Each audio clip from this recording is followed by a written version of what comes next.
लाडो ने अपने घर पर व्यापार की तरक्की की खुशी में एक सक्सेस पार्टी का आयोजन किया है।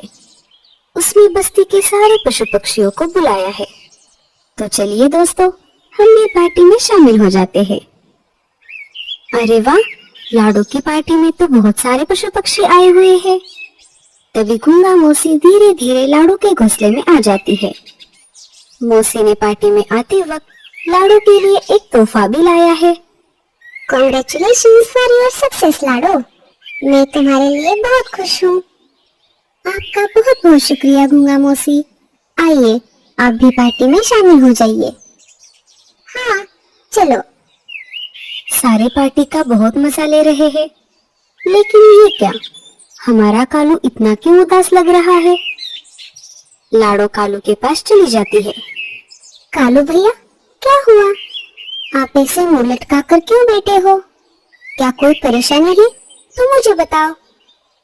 कुछ नहीं लाडो, सारे पशु पक्षी अपना पेट पालने के लिए कुछ न कुछ काम कर रहे हैं। एक अकेला मैं ही हूँ जो कुछ भी काम नहीं कर रहा। दिन भर घर में पड़ा रहता हूँ। इस वजह से मेरी बीवी भी मुझे बहुत डांटती है। मुझे भी कुछ न कुछ काम करना है लाडो, लेकिन क्या करूँ, मुझे कुछ समझ नहीं आ रहा। कालू भैया, आप नाराज मत होइए। मैं हूँ ना आपके साथ। हम जरूर कुछ न कुछ उपाय करेंगे। लाडो चिड़िया थोड़ी देर सोचने लगती है। तभी उसे एक आइडिया आ जाता है। कालू भैया, मेरे पास एक बिजनेस आइडिया है। जल्दी बोलो लाडो, क्या है आइडिया? अब सर्दियाँ खत्म होने वाली है और गर्मियों का मौसम आने वाला है। क्यों ना आप पतंग की दुकान खोलिए।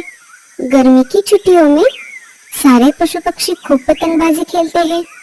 अरे वाह लाडो, ये तो बहुत अच्छी आइडिया है। मैं यही बिजनेस करूँगा। दूसरे ही दिन से कालू अपना पतंग का दुकान शुरू कर देता है।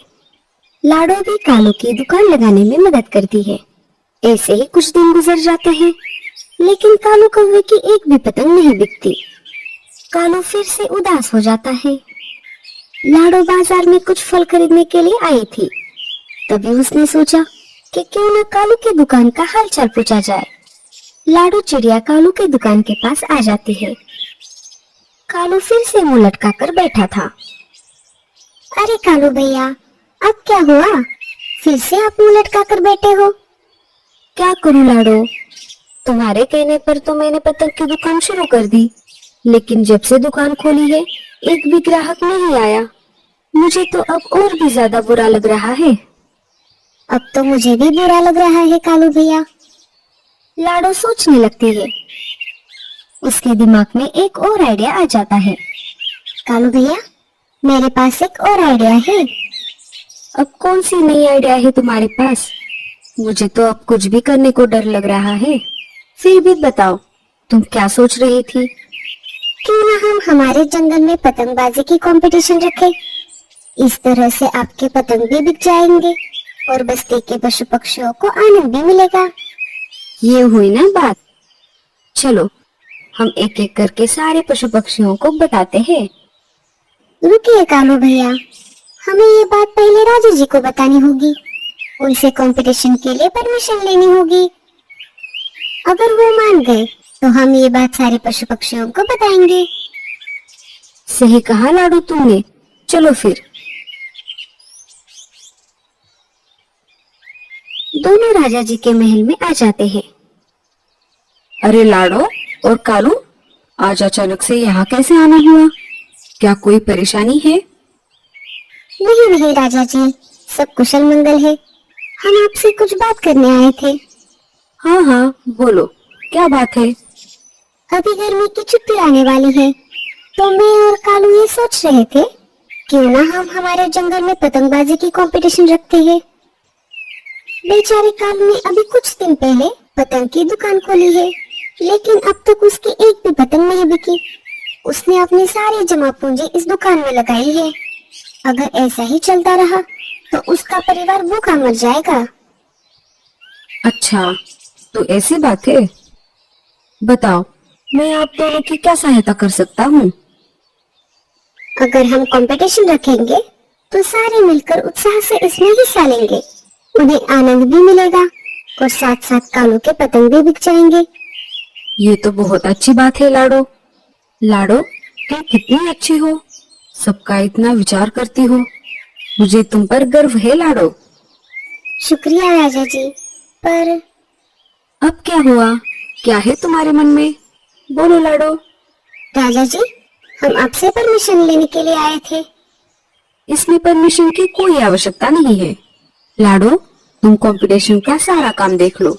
मैं मेरे सूचना पक्षियों को बोल दूंगा, वो पूरे जंगल में ये बात फैला देंगे। लेकिन लाडो, मेरी एक शर्त है।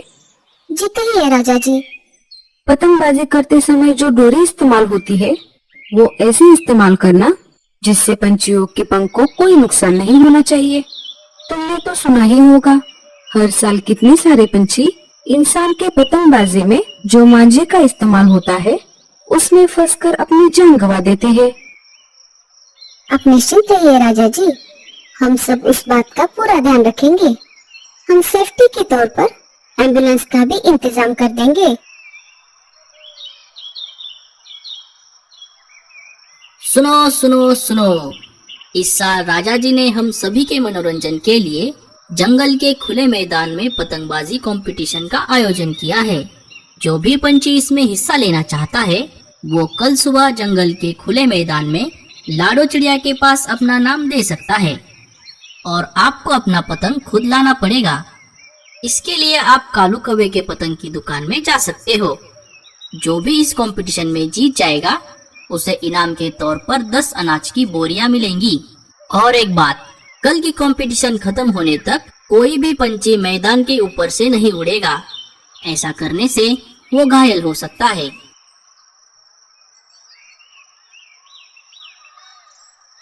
सुबह हो जाती है। लाडो और कालू मिलकर खुले मैदान में पतंग की दुकान लगा देते हैं।